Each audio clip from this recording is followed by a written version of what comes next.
Because it's just, and they're already doing it. I know, it's just terrible. But not quite with the lens that's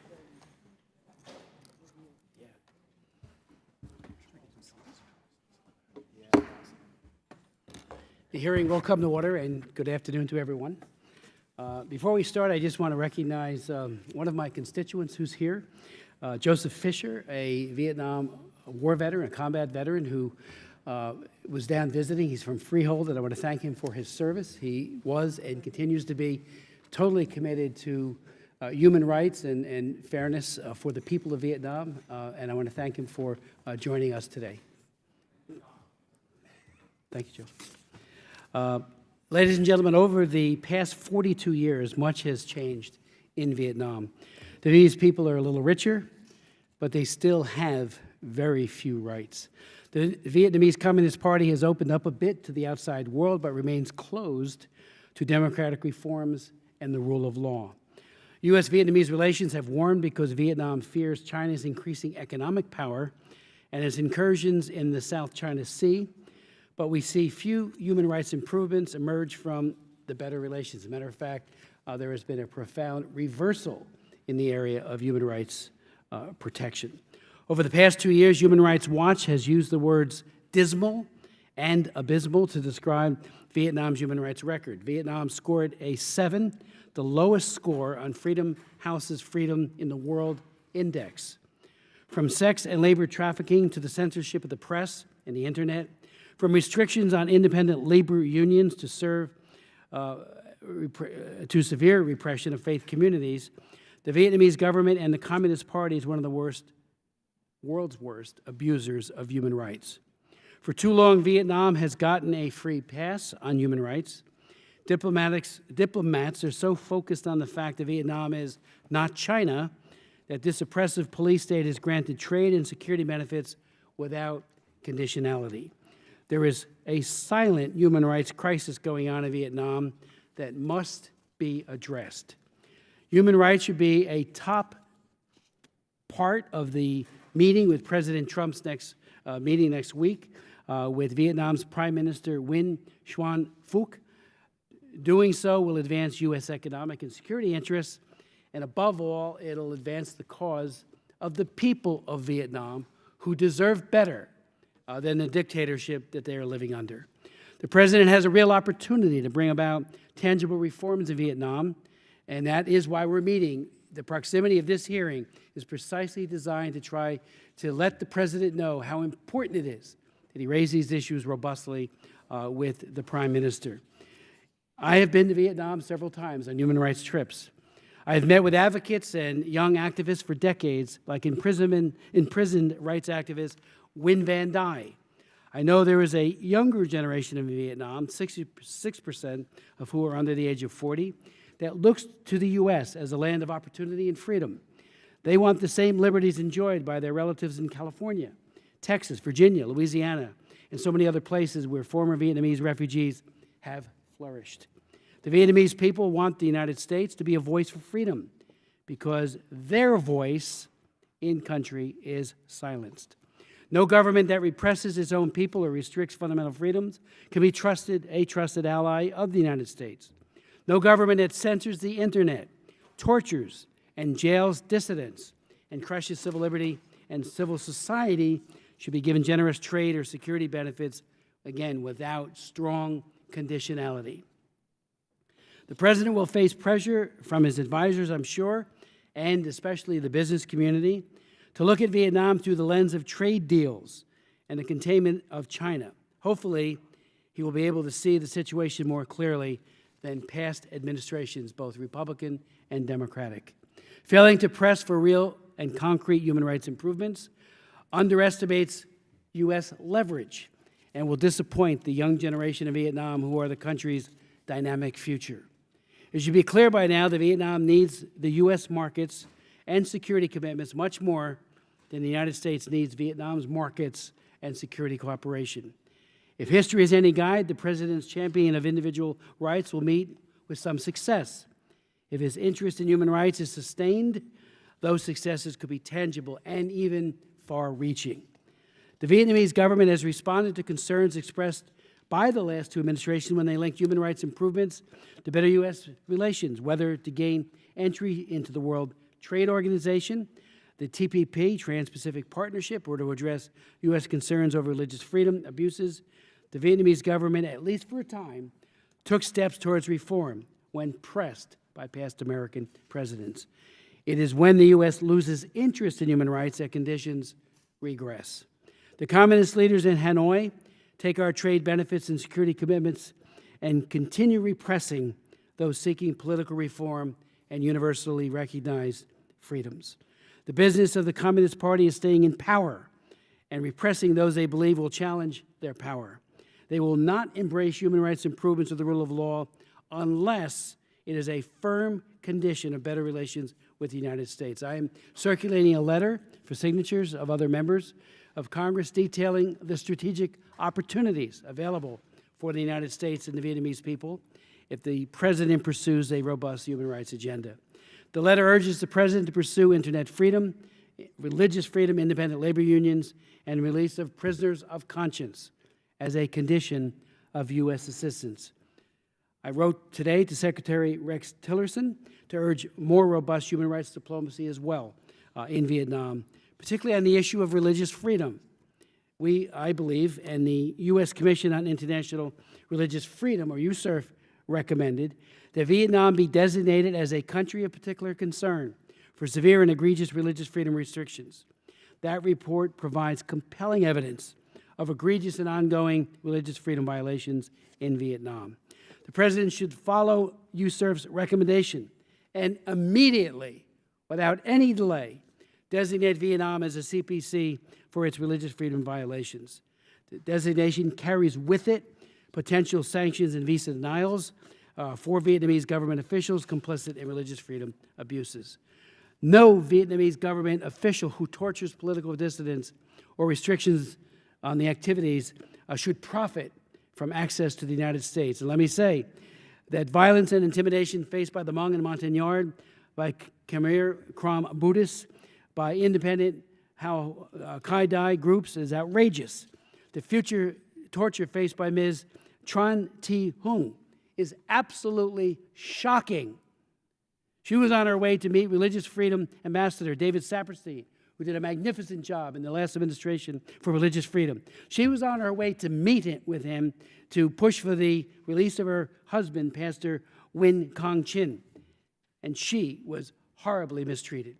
If there are religious prisoners, if forced renunciations of faith are happening, if pagodas and churches and places of worship are forcibly closed, how does Vietnam not meet the criteria for CPC, as our good chairman, Ed Royce, has asked repeatedly as well, over and over again has asked the administration, redesignate them as a CPC country.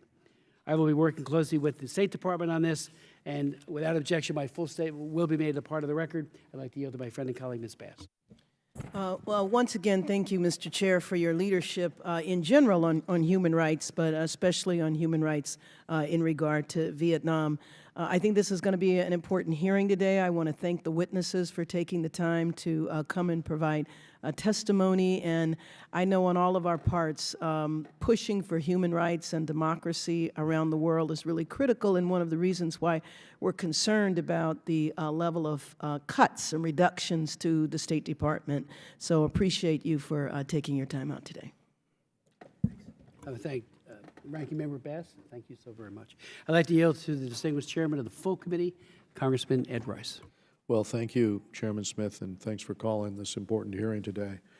As we all recall, we had a similar hearing. I think it was 1 year ago, and I wish there were no need to revisit these critical issues, but unfortunately, Vietnam's one-party communist state continues to oppress its citizens and deny them fundamental human rights. And this is why we're here today. We do have a growing relationship with Vietnam, particularly in the security and trade areas. But for us as Americans, human rights are a core value, and we cannot segregate them from our ongoing engagement with that government. And I am grateful to our witnesses for participating in this hearing. It's good to see many of them again here, some old friends here. They will detail for us the many cases of violence and intimidation directed by the state towards religious people of many faiths in Vietnam.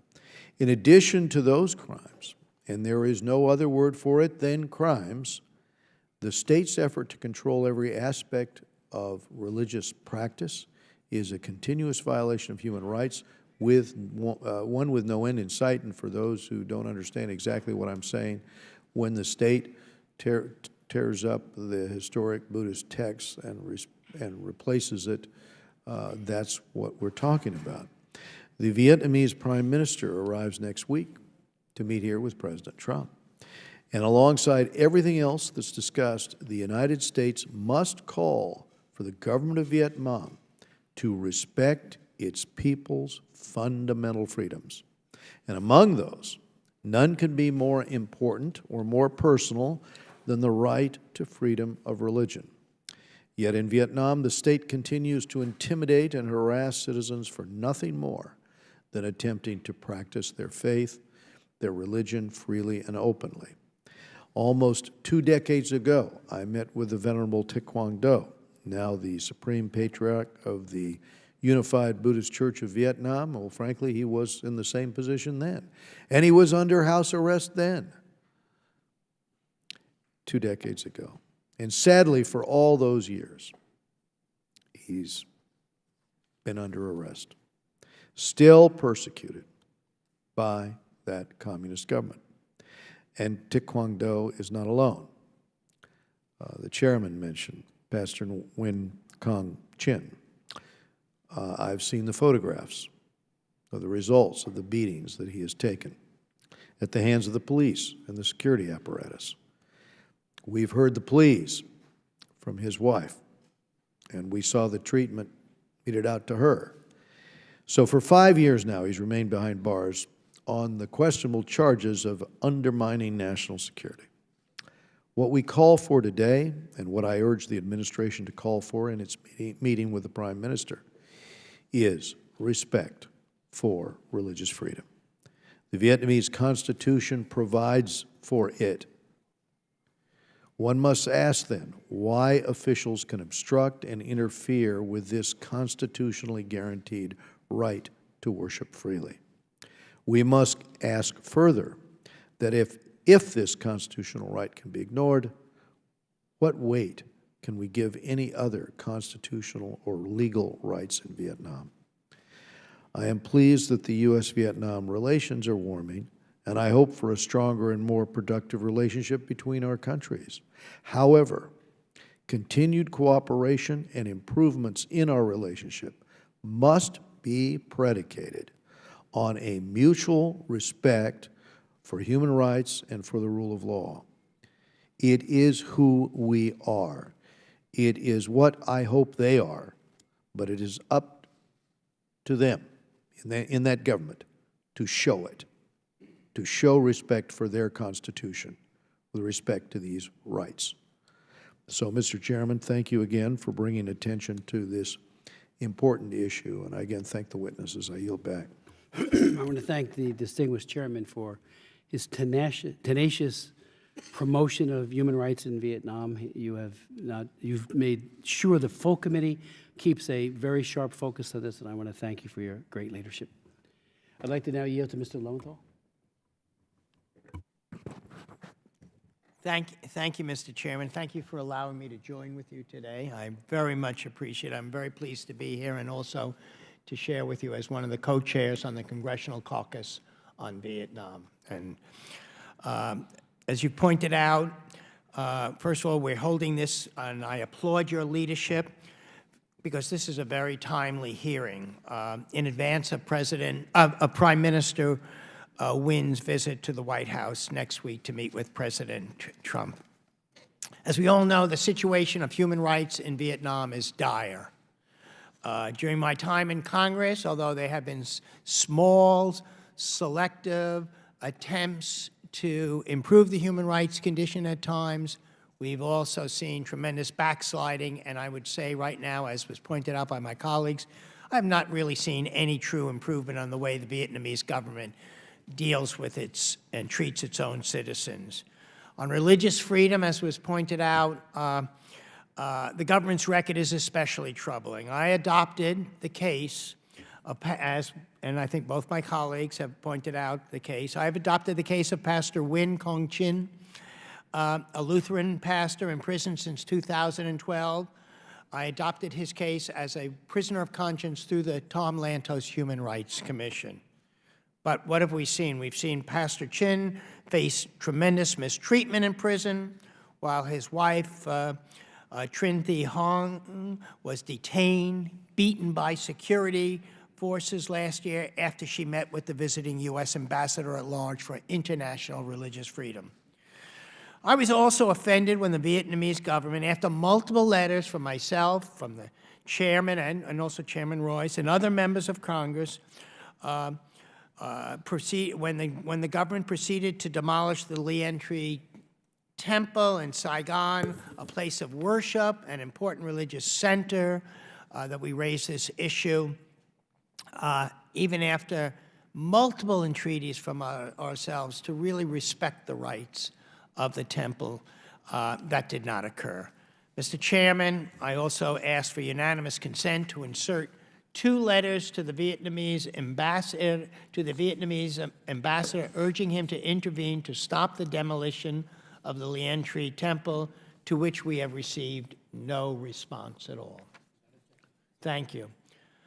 And I will, again, thank you, and I will reserve the rest of my time for questions with them. Mr. Lowenthal, thank you very much, and I don't think I had my mic on, but without objection, your request will be in order. I'd like to now introduce our very distinguished witnesses for today, beginning with Dr. Nguyen Dinh Thanh, a man who came to the United States as a refugee from Vietnam in 1979. After earning his PhD, began volunteering with Boat People SOS in 1988 and became the head of Boat People SOS for the past 25 years. And I would just say, on a very personal note, in the mid-1990s, when I assumed the chairmanship, when the Republicans took control in 1994, one of the first people I met with was Dr. Thanh, and Joseph Reese, who was then my chief of staff for the committee, worked very closely with him, and we held a long series of hearings, starting off with trying to ensure that the refugees that were in High Island, and I went and visited High Island in Hong Kong, where boat people were falsely screened out as non-refugees. They didn't have a well-founded fear of persecution, and under a very coercive process, about 40,000 people were told, as the comprehensive plan of action was ended, that they're not going to come to the United States. We held 4 hearings on that alone, and Dr. Thanh was a true inspiration to this subcommittee and to me personally on how there was a false narrative that people could go back and there would be no retribution, even though they had spent time in High Island and other camps scattered or dotting that area of the world. I'll never forget, we were told there were repatriation monitors, and it turned out there were 7 of them, so I held a hearing on it. And they told me that when they met with people who were coercively sent back against all of the norms of refugee protection, that they were retaliated against, and they were visited by the repatriation monitors. They were told the person in tow with them was from the secret police. So how open are you going to be when you have a thug sitting right next to you? Dr. Thanh helped us put together an amendment to deny any U.S. assistance for forcible repatriation. I offered that amendment on the floor. It passed overwhelmingly in bipartisan fashion, and from that came the Rover program, and more than 20,000 people then got rescreened and were included and came as refugees to the United States. One example of many of Dr. Thang's leadership, and I want to thank him for that. We'll then have Dr. Quan Nguyen, who is with Rallying for Democracy in Vietnam, a man who, Dr. Quan, went to medical school in Saigon, served in the South Vietnamese Army with the rank of captain in the Medical Corps.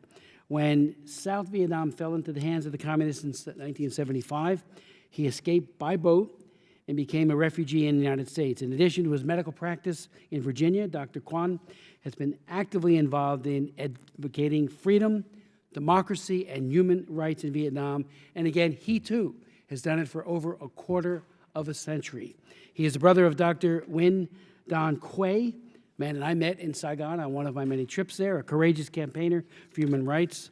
He is in Saigon, and he has been imprisoned numerous times and is still serving a type of house arrest as we meet here today. Dr. Quan has campaigned continuously with the United States Congress. He's worked very closely with the AFL-CIO to pressure the Vietnamese government to improve human rights. So thank you, Doctor, for being here. And then we'll hear from an old friend of this committee, Mr. T. Kumar of Amnesty International. He's the Advocacy Director for Asia, Europe, and the United States nations. He has testified before the U.S. Congress on numerous occasions to discuss human rights abuses. He has served as a human rights monitor in many Asian countries, as well as in Bosnia, Afghanistan, Guatemala, Sudan, and South Africa. He also served as director of several refugee ships and camps. T. Kumar has been a political prisoner himself, having served over 5 years in Sri Lanka for his peaceful human rights activities. Amnesty International adopted him as a prisoner of conscience. He started his legal studies in prison and eventually became an attorney and devoted his entire practice to defending political prisoners. We are joined by Mr. Garrett, gentleman from Virginia, if you'd like to make any comments. Okay, thank you. Okay, thank you. Okay. I'd like to now go to Dr. Tom.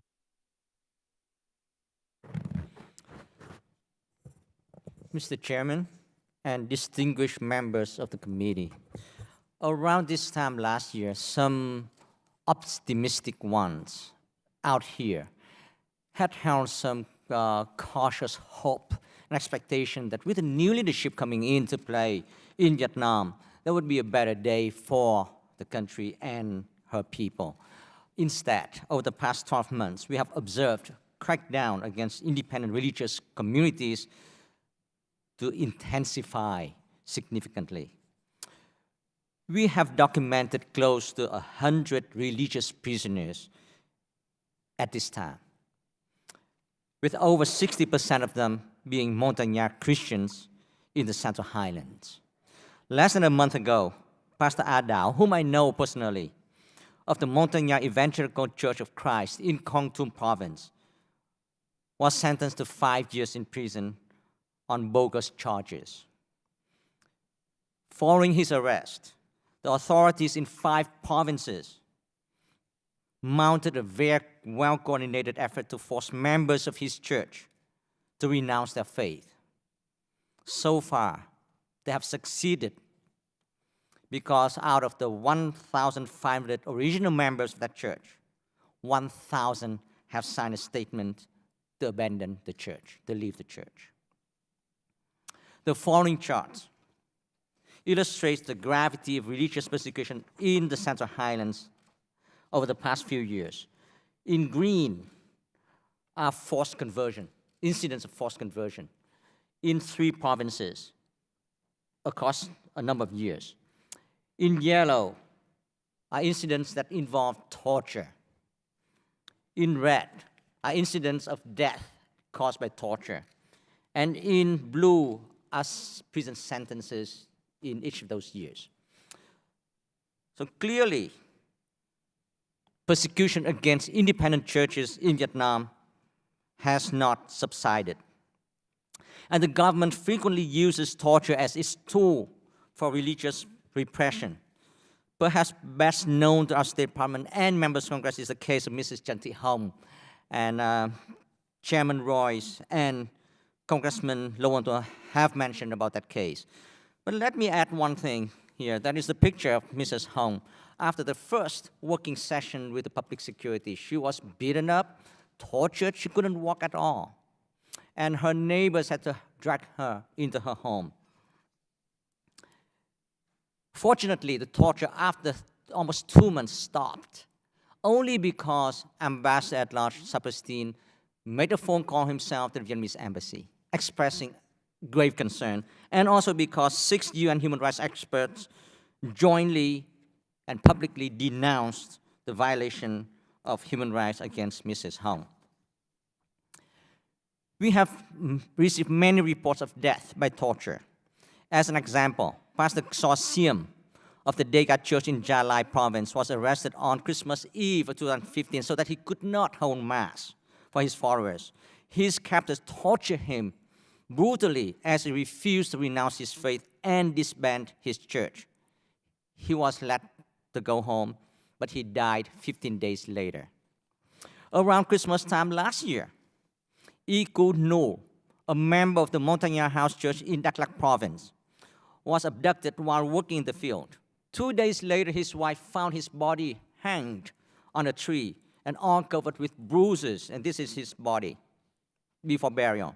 The public security had demanded him, the victim, to deliver his own youngest son, 21 years old at the time, who was doing missionary work in Cambodia, to the public security police, and he refused. And the wife, the surviving wife, believed that his death was a result of that. And now his son is seeking asylum in Thailand. Most tragic was the death, perhaps, in police custody earlier this month of Nguyen Hữu Tân, 38 years old. He came from a well-respected Hoa Hao Buddhist family.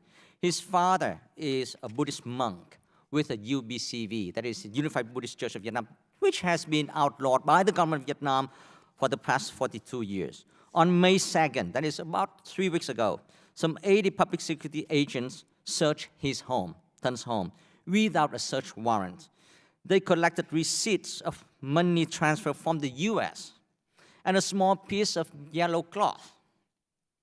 Based on that, the public security charged that Tân had received money from reactionary forces abroad to work on a plan to fly the South Vietnamese flag in public someday. Actually, the receipts came from the monthly remittance sent by Than's older sister from Savannah, Georgia. And the yellow cloth is the lining of a gift box, also from the same sister. Tân was taken away at 2 a.m. At 7 a.m., his family was told to report to the Provincial Department of Public Security of Vĩnh Long province. Hours later, Than's wife and father were brought inside to see his body. His throat was thoroughly slit. The authorities said that Tân had cut his own throat with a letter opener, only this long.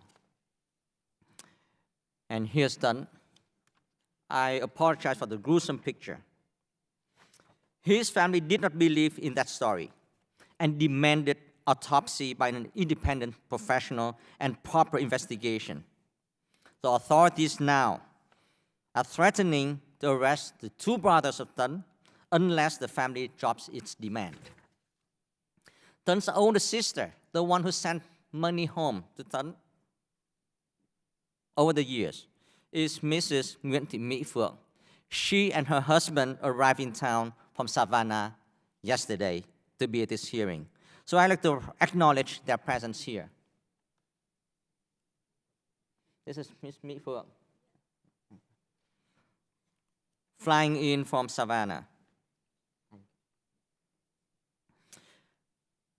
Expropriation of properties is another form of persecution often used by the government to cripple independent religious organizations.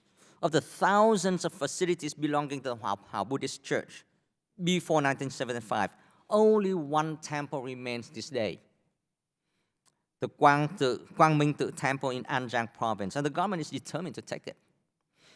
The independent Cao Dai groups now control only 5% of its 532 pre-1975 religious facilities, and the government is targeting the remaining facilities one by one. Similarly, about 90% of all pagodas belonging to the Unified Buddhist Church of Vietnam have been expropriated and turned over to the government-created Vietnam Buddhist Sangha. The government demolished Dien Chi Pagoda last year and is targeting half a dozen other pagodas in Da Nang, Bà Rịa Vũng Tàu, and Dong Nai province. entire Catholic parishes have been targeted as well. Located near the now infamous Formosa steel plant in Ha Tinh province, the century-old Catholic parish of Dong Yen is facing extinction. On March 17, 2015, the government of Ha Tinh, the district of, one of the districts of Ha Tinh province, sent in the police to seize land, destroy homes, and bring down religious facilities. They beat up parishioners, causing injuries to many, including one pregnant woman and a Catholic nun. The government then barred 153 children of the parish from going to school for more than 2 years as punishment.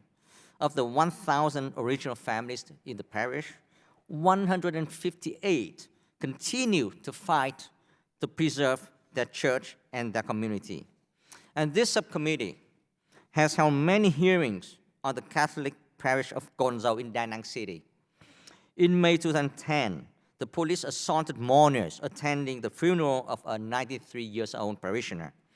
Over 100 parishioners were injured, 62 arrested, and tortured for days or weeks. And some of those victims have testified before this subcommittee, 6 sentenced to prison terms. One parishioner who initially escaped capture was caught and beaten to death. The government then handed 110 acres that it took from Kon Zau Parish to Sun Group, a private developer, to sell to individual investors for a total price estimated at $1.2 billion. Ironically, Da Nang City will host this year's APEC summit, which President Trump will attend in November. And key summit activities would be held at a 5-star resort in Da Nang City, owned by none other than Sun Group. This would give the appearance that the US government tolerates religious persecution, land grabbing, and the use of torture.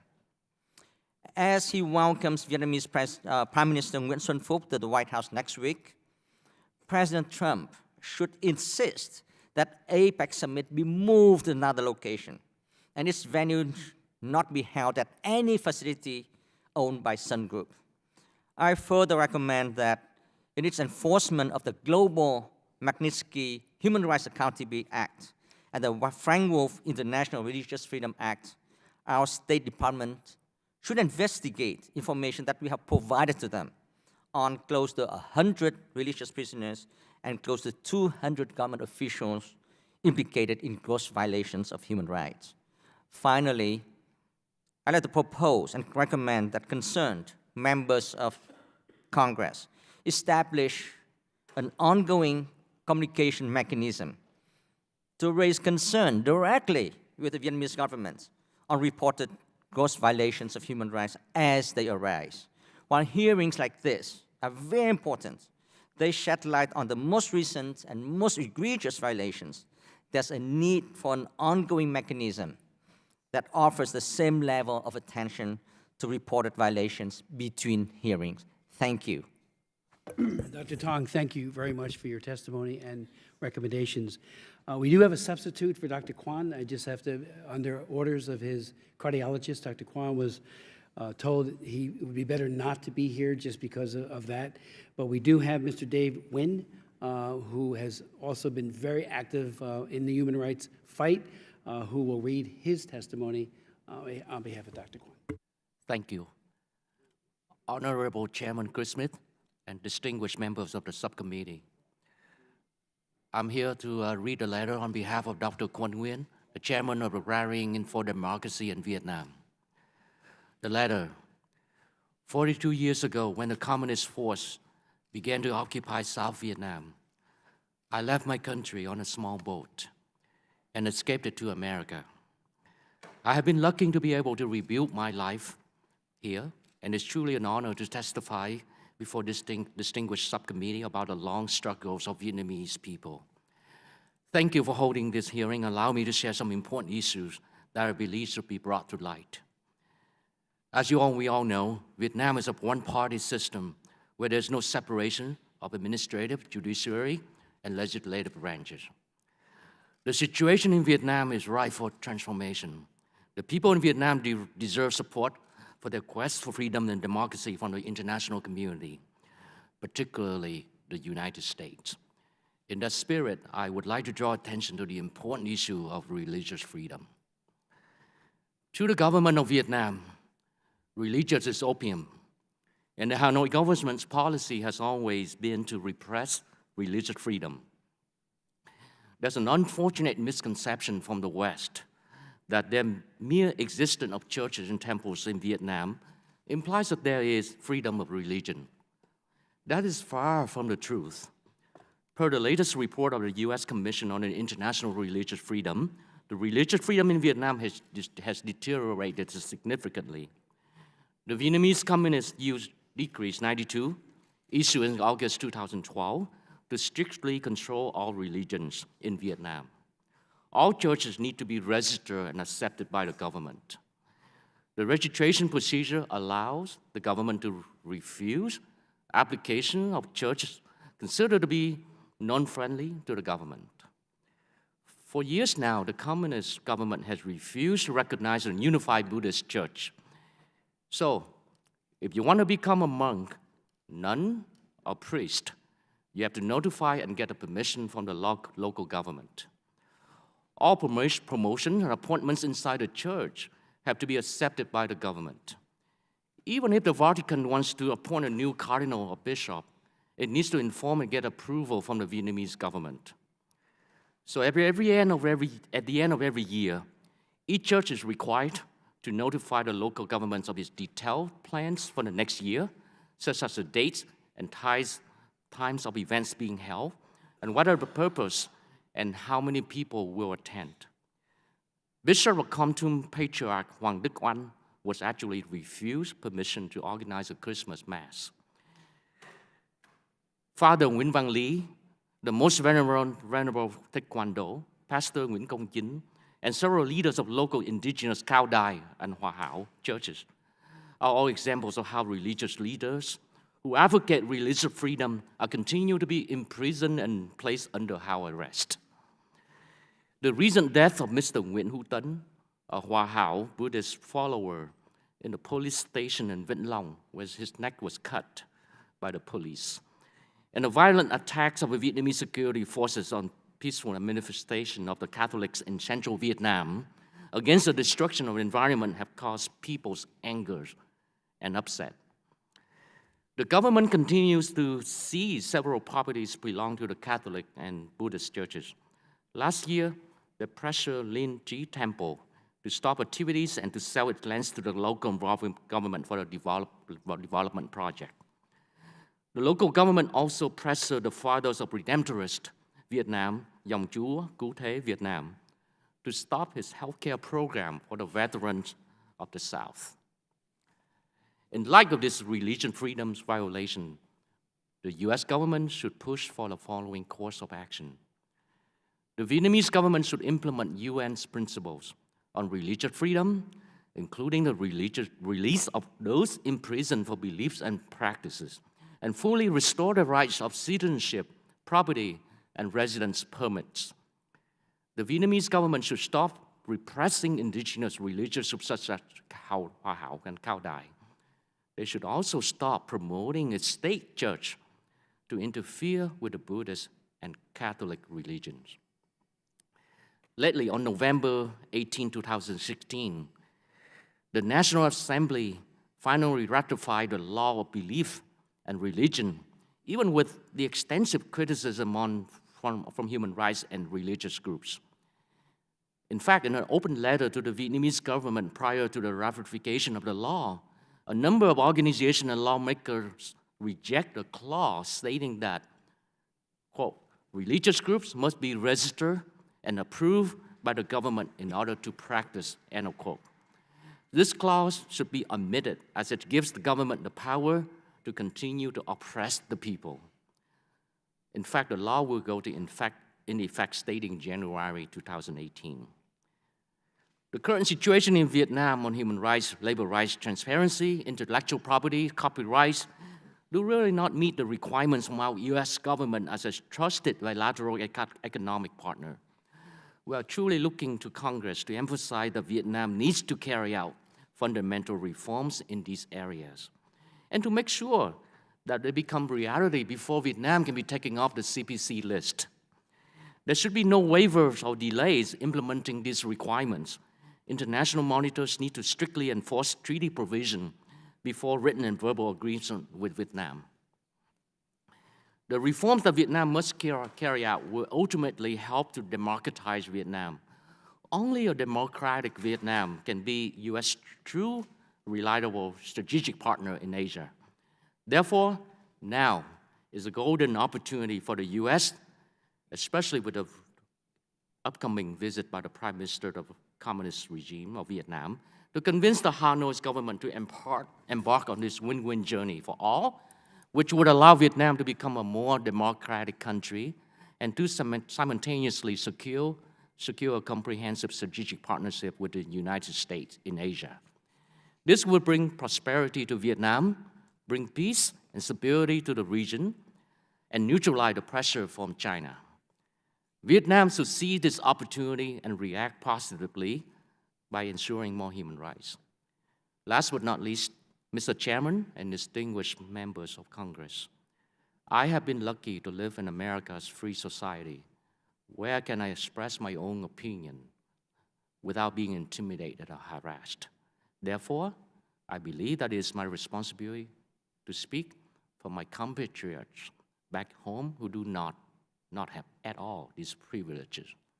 Thank you for giving me the opportunity to do so today. Respectfully yours, Dr. Quan Nguyen. Mr. Nguyen, thank you very much for your personal leadership, but for reading Dr. Quan's statement. Tell him how we hope he feels better. I'd like to now yield to Mr. Kumar. Thank you very much, Congressman and Chairman today, Smith, and other members of the committee. Before I start, I would like to urge Chairman to admit our written statement in the record.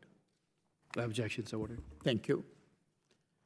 I also want to mention about you, Chairman Smith, about your unwavering and strong commitment to human rights.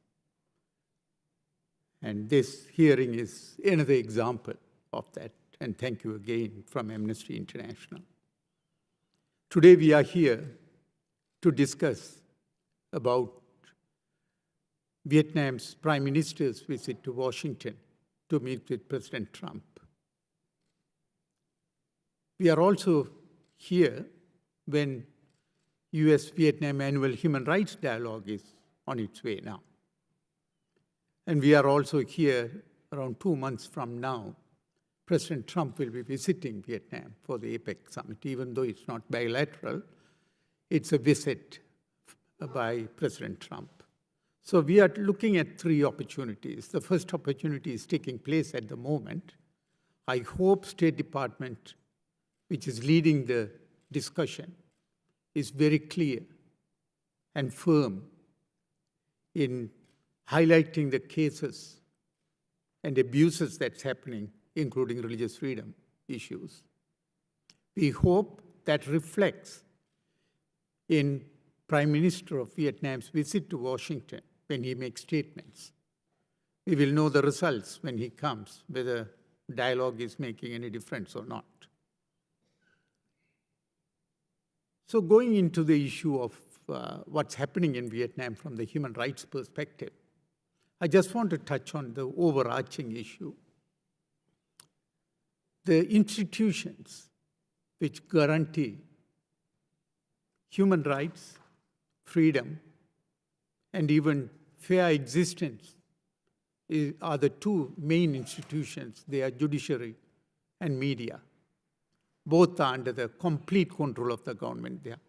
We know the party is in control of the Communist Party, but even these institutions are not free. So what results is, when there is an abuse against an individual, a citizen of Vietnam, he or she have no way to get justice there. Media can't report because they are under the control of the government. They can't go to the judiciary. Judiciary is under the control of the government. That's why international pressure is extremely important to make changes in that country so that citizens of Vietnam can have some basic protections to live as human beings and enjoy the rights. What we have documented over the years is that there are hundreds of political prisoners who have been arrested, tortured, some died during torture, and have been incarcerated in gruesome manners in that country, purely for peaceful political expression of views, including the latest online actions. That also extends to the religious freedom issues, where religious minorities as well as independent religious groups are facing the difficult times in that country. One other issue that disturbs us there is Vietnam is extremely numb when you come to international pressure. The only country or few countries that have some leverage on Vietnam are US and some other countries in Europe. That's why US leadership is extremely important in this.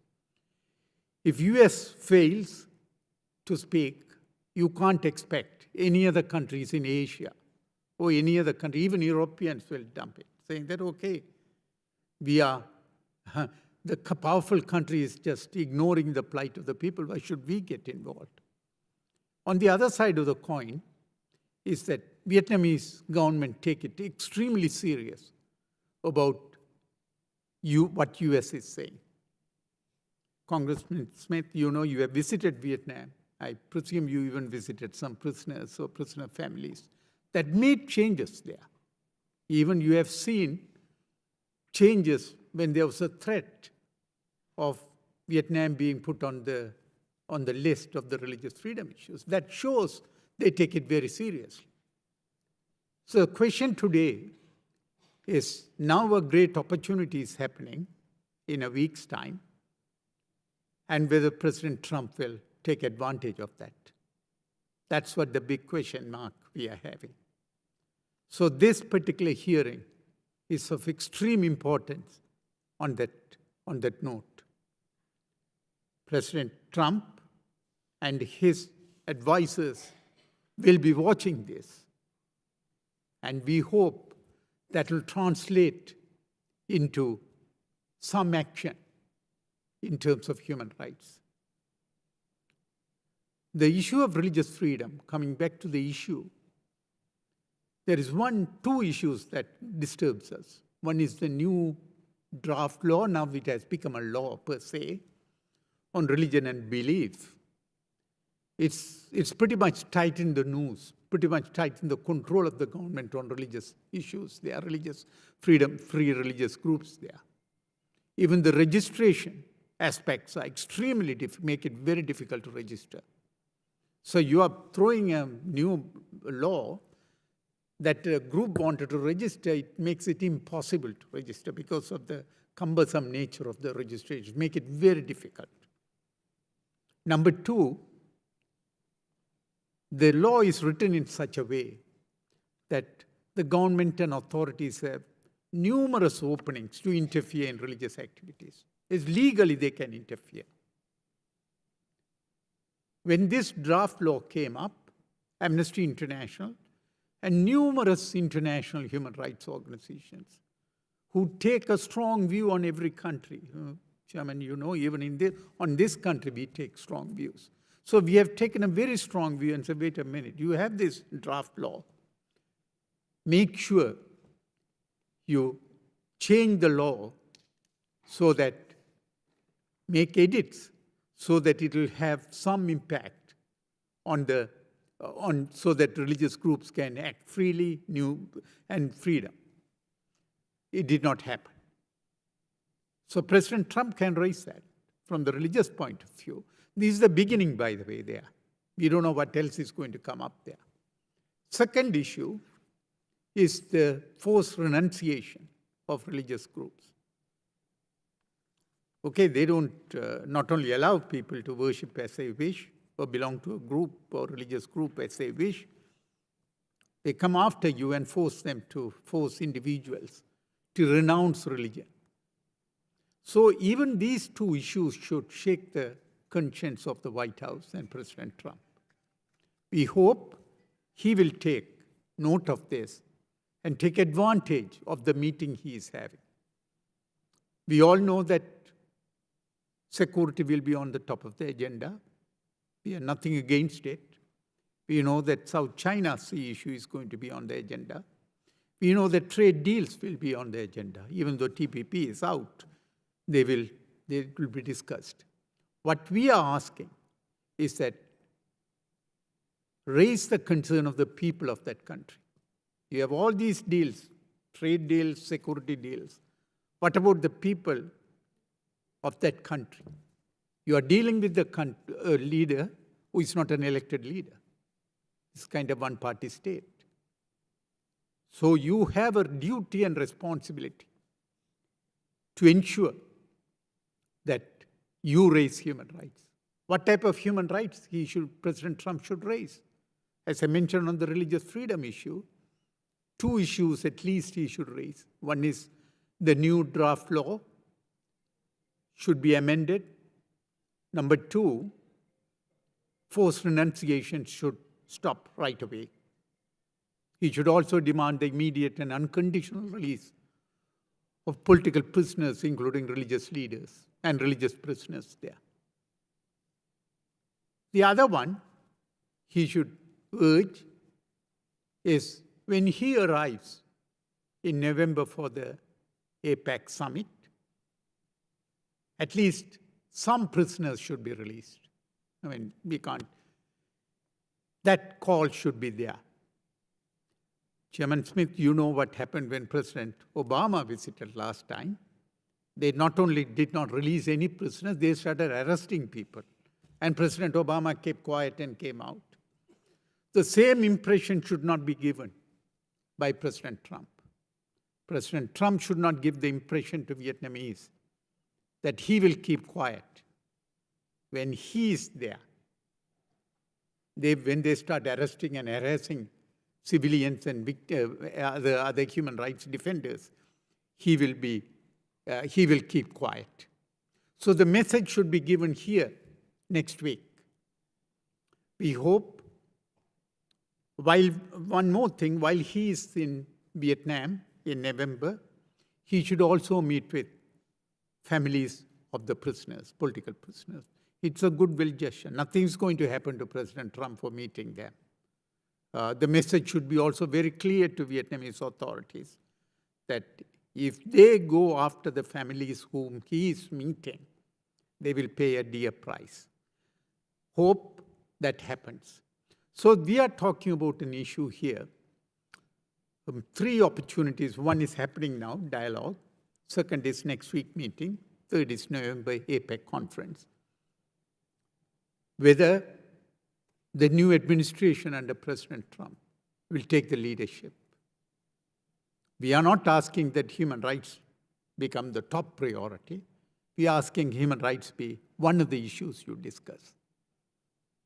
And always, after the event, after the dialogue, after the meeting here, both leaders come and address the press.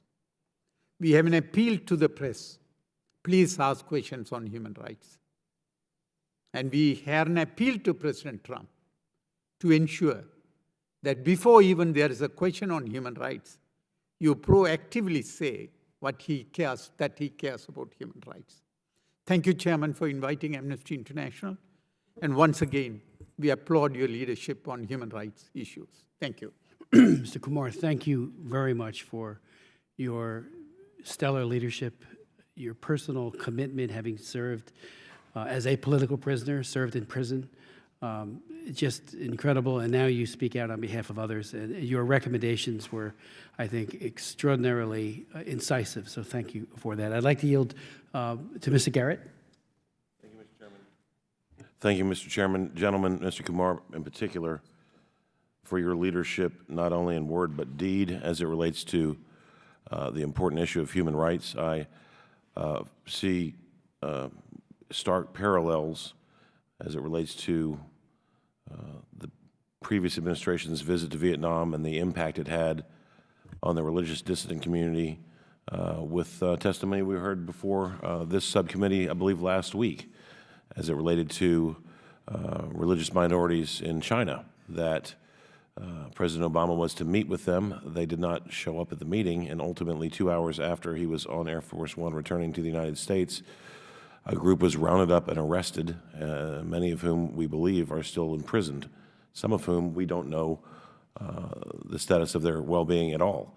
And that same thing repeating itself in Vietnam is indicative of, I think, a lack of attention by the media globally, here in the United States and abroad, as it relates to these important issues.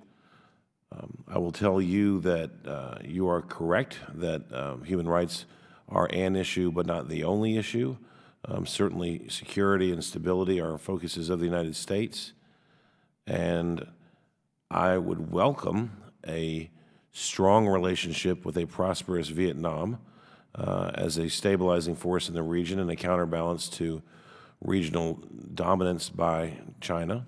However, it's very difficult if you sit here where I do or where Chairman Smith does to have any desire to promote prosperity and enhanced relations with a nation that treats its religious minorities the way the current government of Vietnam does.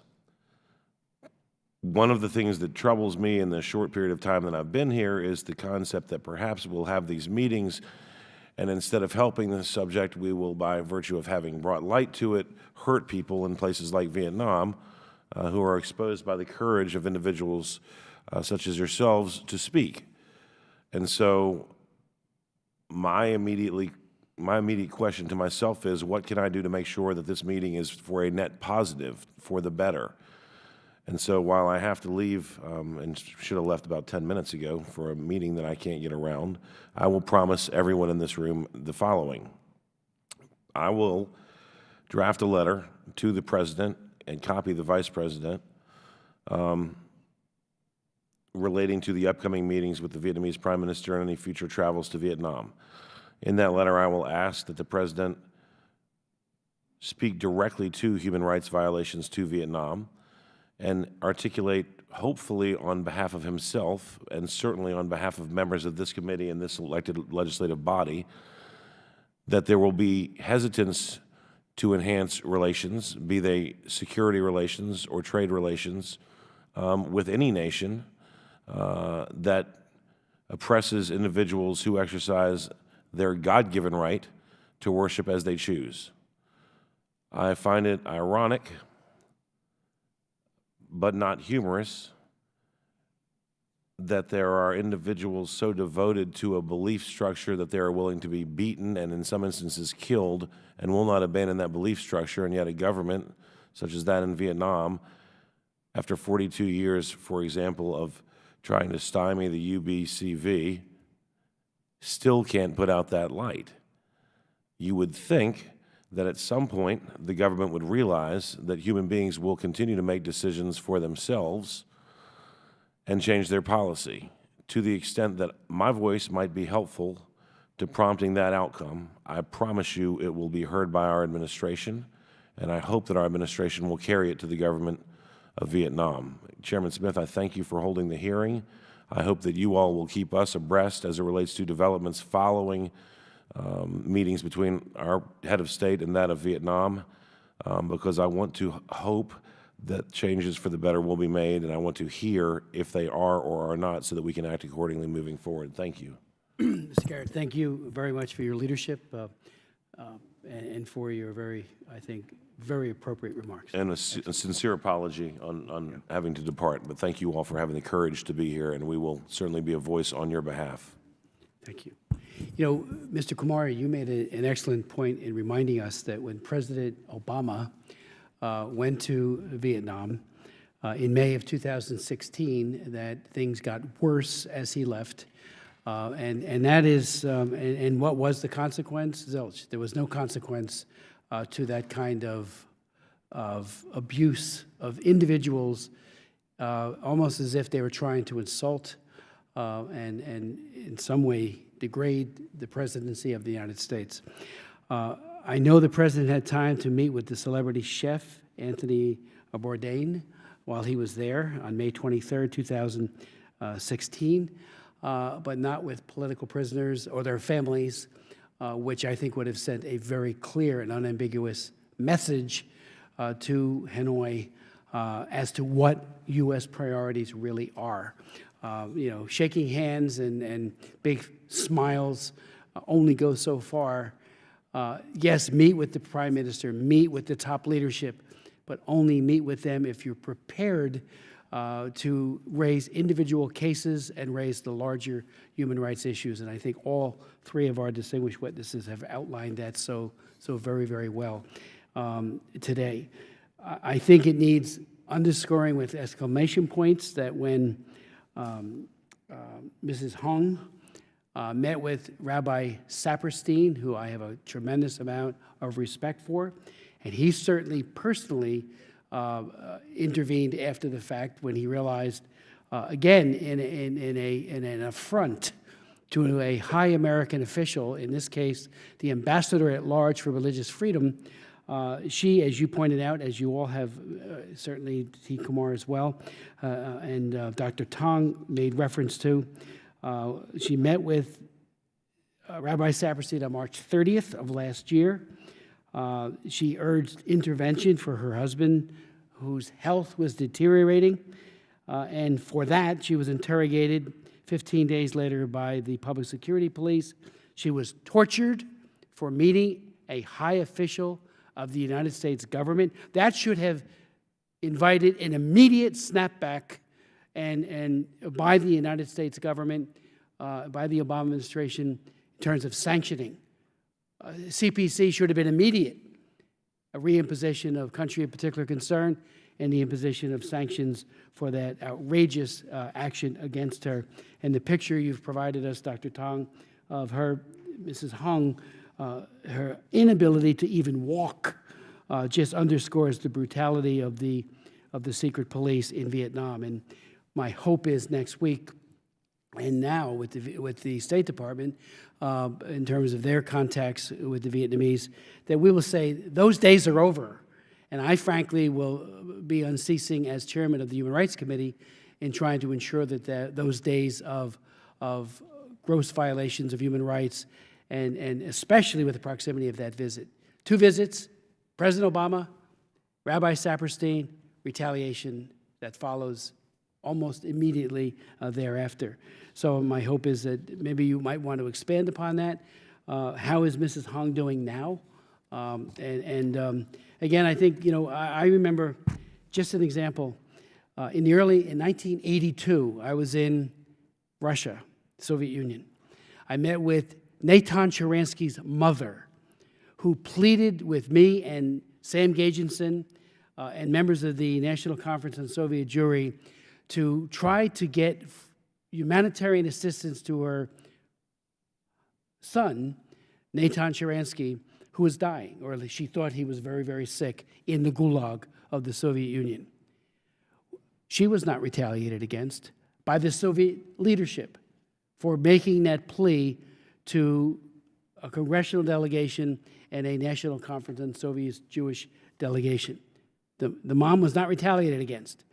Sharansky's situation actually improved when we raised his case with the Soviet officials. They responded. How can Vietnam do just the opposite and make matters even worse?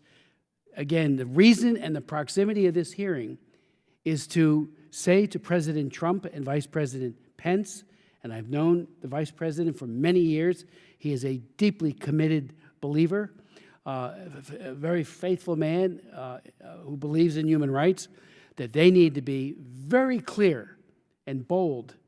And I think, Mr. Kumar, you said it doesn't have to be the top priority. I hope that it would be, but we need it to be a major priority, at the very least, in this dialogue and with this conversation with the Prime Minister. So if you might want to speak to Mrs. Hong, I should say, as to how she is doing now. And then just a few other questions that I'll put on the table. You know, the International Religious Freedom Office hopefully will soon have an ambassador at large. I would hope that the first thing that he does, if it is who I think it will be to redesignate Vietnam as a country of particular concern.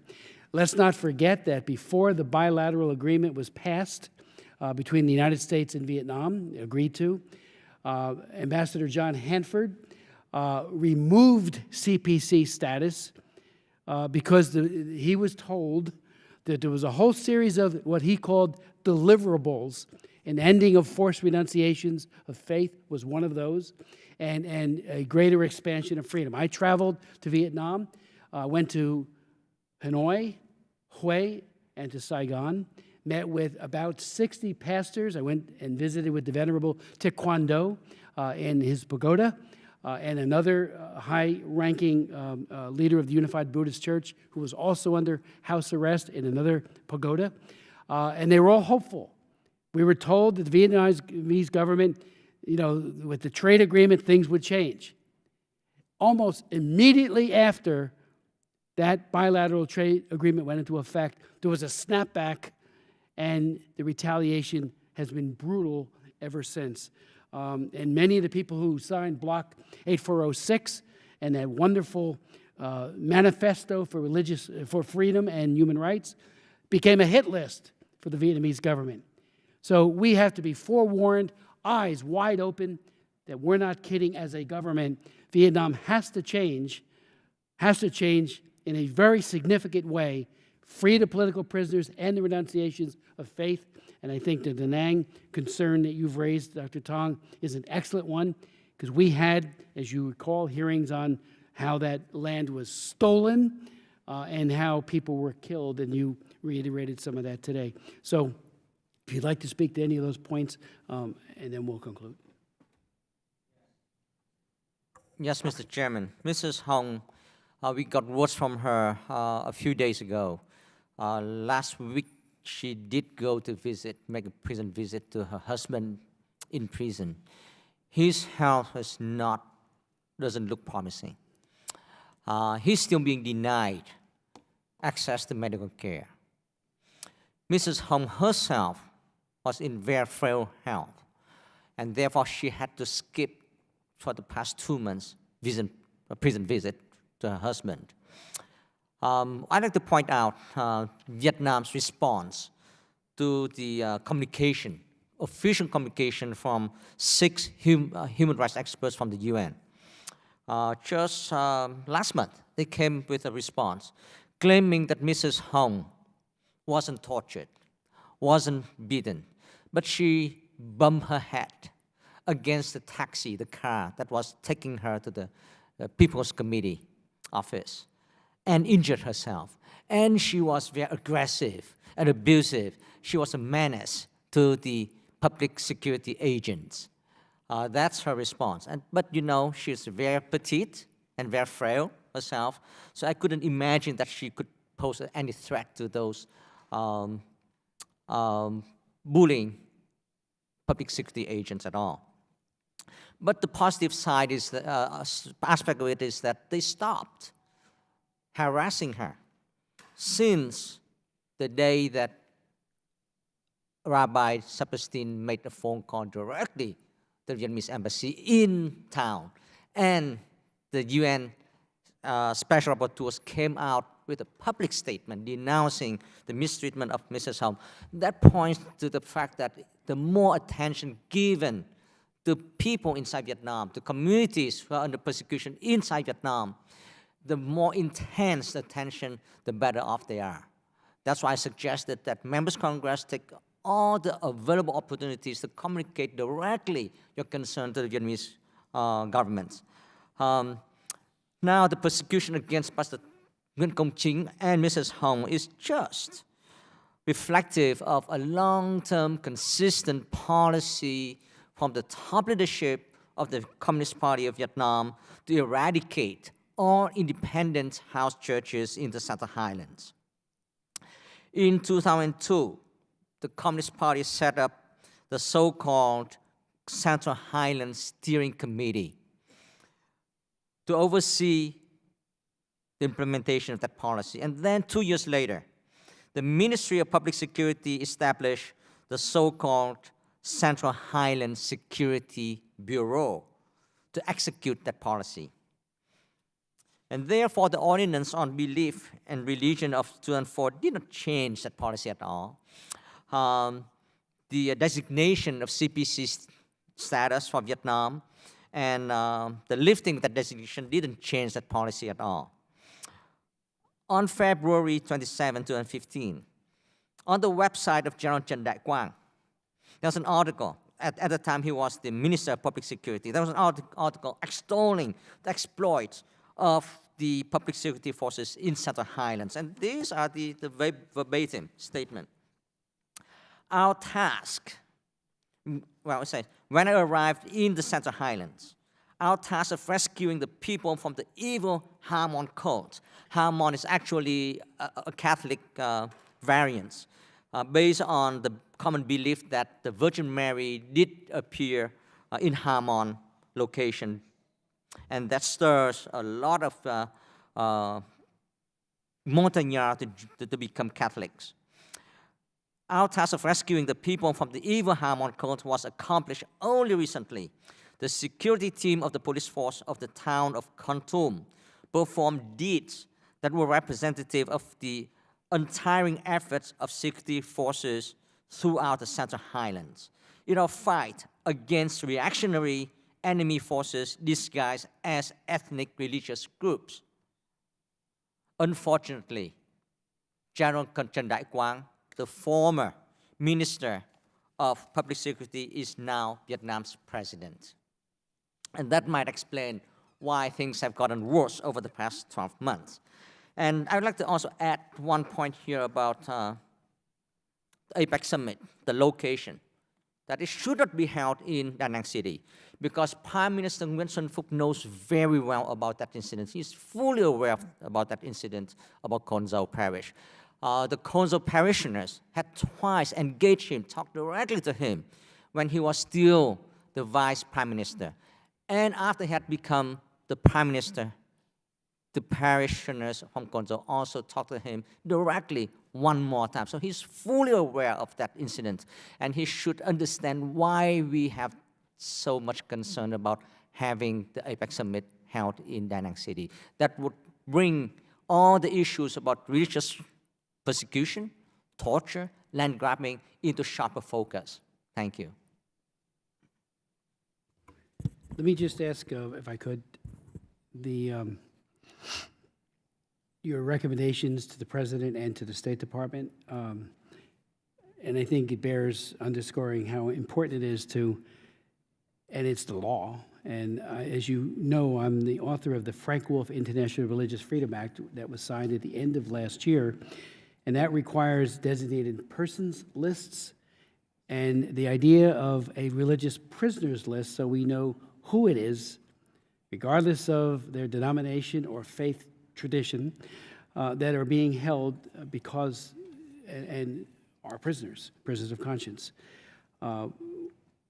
You did ask that the State Department investigate 200 Vietnamese government officials implicated in gross violations of human rights. They certainly can be made inadmissible to the United States pursuant to the Magnitsky Act, brand new human rights legislation, and they ought to be and have to be. And we can do identical in a parallel way with the new International Religious Freedom Act, make them, those who persecute based on faith, inadmissible to the United States, and other things as well, like not being able to use our financial system. I think what should go forward from this hearing is that we're calling on the Trump administration to implement the law robustly. Not cursory way, not just a few individuals, but to be as comprehensive as possible. And I think this is an engraved invitation to you, to Mr. Kumar and others, which you do already, but to all of us, when we know of someone or have lists, to get it to state, get it to the White House, get these people on the list if the information is accurate, and I know you painstakingly seek accuracy, so that we focus on those who are committing these crimes. In 2004, I authored a bill called the Belarus Democracy Act, and that had these similar provisions like we put into the Frank Wolf International Religious Freedom Act, and that was to hold individuals to account. So if you're part of a regime that tortures and abuses, you can't come here, nor can your family. We don't want you here. We think you should be prosecuted, frankly, but that's probably not going to happen. But at least the inadmissibility to the U.S. has to become a mainstay of our human rights work, and it will make a difference. So again, if you wanted to elaborate or speak to that issue, and also on the issue of human trafficking, and we've had specific hearings on human trafficking and the abuse of labor trafficking, especially by the Vietnamese government. I wrote the Trafficking Victims Protection Act, and the very first case prosecuted by the U.S. government was a Vietnamese case, which has never been adequately resolved with Daiwa. And it just shows, past its prologue, they still, I believe, with a great deal of impunity, violate the rights of their own citizens by commodifying, turning into commodities people's labor, completely in contravention of ILO standards. So if you wanted to speak to that as well, and then we'll conclude. Yes, Mr. Chairman. I'd like to elaborate on the fact that since January 2014, our organization, Both People SOS, has joined with two other organizations, one based in England and the other one based in Germany, to train people inside Vietnam, especially members of independent religious communities and indigenous communities, on how to compile and prepare reports to the UN Special Rapporteurs. And so far, they have generated over 100 reports, incident reports. And we have shared most of them with the State Department. And in those reports, there's a very elaborate process to identify government officials who are behind the violations. And we have lists of witnesses, we have contact information. So it has been very, very thoroughly worked on. And we are very confident about the accuracy of the information in there. And we continue to train people inside Vietnam to become rapporteurs themselves. So we will continue to produce and submit reports to your subcommittee. Regarding human trafficking, things haven't changed at all. Most alarming is that you still remember the case in Jordan. And you talk to the King of Jordan, the Queen of Jordan about that case. That involved over 250 Vietnamese workers who were under slavery conditions in Jordan. At the time, we got a copy of the communique from Vietnam to an interagency delegation from Hanoi Center, Jordan, Amman, Jordan, to identify the strike leaders and take them home for punishment. And the one who authored that or approved that order was none other than the then Minister of Labor, Molisa, Labor, Social Affairs and the Invalids. And she's now the chairwoman of Vietnam's National Assembly. So I don't think that things would change at all with regard to the fight against human trafficking by the Vietnamese government. So she got promoted. And you know many other instances where the perpetrators got promoted. Those who committed or who are complicit in human trafficking got promoted to higher positions in the government of Vietnam before. Mr. Kumar. Thank you both, all three of you, for your very, very incisive testimony, for your leadership. We will be looking at some additional legislation towards Vietnam. 3 times the House passed the Vietnam Human Rights Act, which I was a sponsor of with great input from both of you. And each time it failed in the Senate, even though we had overwhelming bipartisan support in the House. So we're looking at a new initiative. And above all, right now, we're asking the President to raise these issues and the State Department. And you have provided tremendous insight as to what those issues ought to be. and also to enforce our law and hold the country itself responsible, and also individuals who are perpetrating these horrific crimes. The hearing is adjourned.